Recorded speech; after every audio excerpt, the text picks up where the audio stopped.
O texto bíblico de hoje é João, capítulo 15, versículos de 12 a 17. Jesus continúa falando aos apóstolos na última ceia e lhes dá o mandamento do amor. Amai-vos uns aos outros como eu vos amei. Ninguén ten amor maior do que aquele que dá a vida por seus amigos. Já non vos chamo servos, porque o servo non sabe o que faz o seu señor.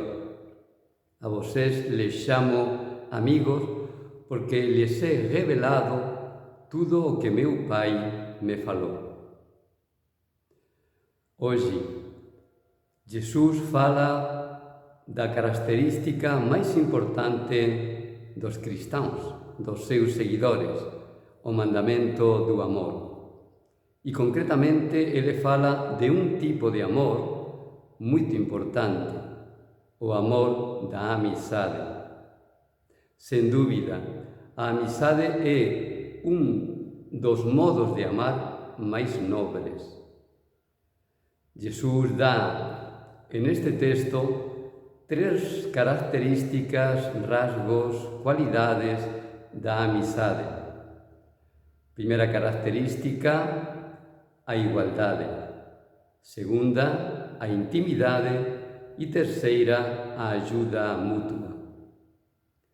Jesus chama aos seus apóstolos non servos, porque o servo non sabe o que faz o seu Señor, mas amigos. A pesar de Jesus ser superior aos seus discípulos, ele era de condição divina, non mostra superioridade sobre eles. Pelo contrario, ele quer ser tratado en igualdade. Esta característica da igualdade é fundamental entre os amigos. Se un dos dois que ten amizade entre eles se considera superior, mellor ao outro, a amizade desaparece. A amizade ten que ser en igualdade, os dois con a mesma dignidade, se sentindo non un superior a outro, tal vez pela inteligencia ou pelo estatus, non. Os amigos, entre eles, se consideran en igualdade. Se un deles mostra algún rasgo de superioridade sobre o outro, automáticamente deixa de existir a amizade.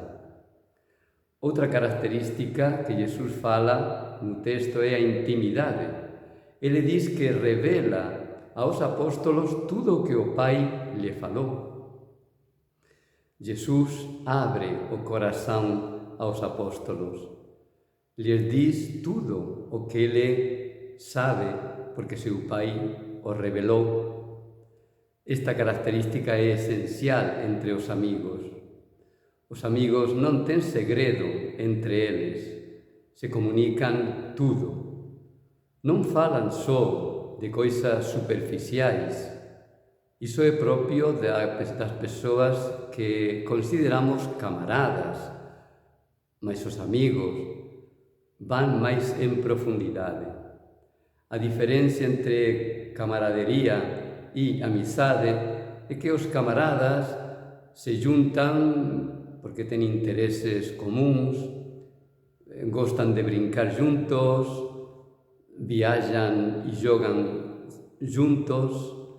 Son persoas que se comunican en un nivel moito superficial, falando do tempo, de política, do futebol, porén non chegan a comunicarse os verdadeiros sentimentos, súa verdadeira intimidade.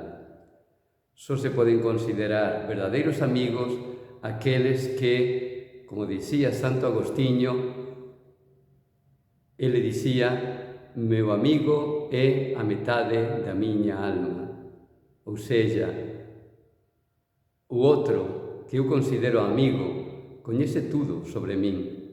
Nos comunicamos desde a alma, non só en un nivel superficial. Você fala con teus amigos de tus anseios, de tus lutas, de teus fracasos, Você fala con teus amigos sobre Deus, sobre túa fe. Esa é a característica para determinar, decidir se é unha verdadeira amizade ou unha simples camaradería. E finalmente os amigos se ayudan entre eles. Cando precisan un do outro, están disponíveis para ayudar. O outro día unha persoa me comentaba que estaba moito decepcionada de seus amigos, porque cando foi descoberta unha doenza grave nesa persoa, os amigos tiñan sumido, non apareceron, non se interesaron por esa persoa. Que clase de amigos son aqueles que cando máis precisas deles non están a túa disposición? Os verdadeiros amigos se interesan un pelo outro e nos momentos difíceis, nas dificultades, están aí presentes, dando apoio, ayudando. Jesús chega a dicer que o verdadeiro amigo dá a vida pelos amigos. Finalmente, podemos preguntarnos como é miña amizade. Aquelas persoas que eu considero amigos son simplemente camaradas ou tal vez coñecidos, porque ás veces falamos, eu teño tantos amigos en Facebook, son coñecidos, mas non son amigos. E a verdadeira amizade, para você dizer que realmente ten esa relación con alguén, é unha amizade íntima, unha amizade de moito coñecimento mutuo, de ajuda mutua e ter esa disponibilidade uns para os outros. E con Jesús, que tipo de amizade você ten? Tamén a Ele você abre teu corazón. Jesús tamén pode ser teu amigo se você abre teu corazón para Ele. Que você teña un feliz día, Deus te abençoe.